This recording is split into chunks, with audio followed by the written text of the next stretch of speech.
Hello, Jason Bean again. Here we are looking at the parking lot for Sanders Memorial Elementary School and School Road, which runs right beside it. That's a gnarly old camphor. That is not a protected tree, but it's not considered an invasive exotic. They're actually quite pleasant, but they're native to Asia. So who knows what its ultimate fate will be. As long as it's hanging in there, I think it's doing all right. And let me get a few steps back here so you can see this glorious sign they built for us.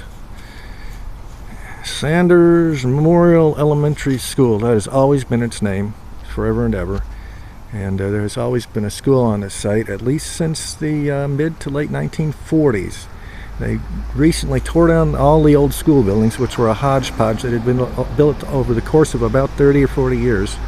And they replaced it with this one glorious complex of buildings that are really quite neat. I've been inside, looked at the classrooms, and I think it's going to be great. Now they've done this thing with the STEM idea, and they've extended it to include arts.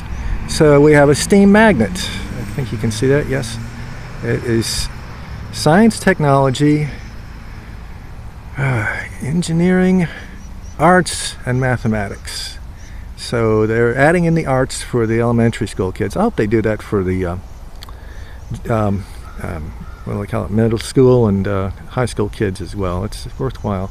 This goes on for a few thousand feet, and then it comes up to the other end where there was a really nice building before they decided to tear it down to make room for these newer, more glorious buildings. But not everybody's a preservationist. There's another camphor, and over there is a laurel oak, Quercus laurifolia.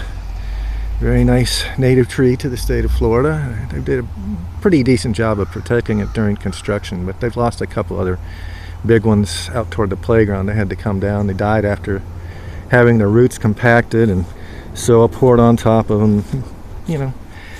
Tree roots are more sensitive to damage than their limbs are. I think people should keep that in mind. Okay, next stop, the park. Bye.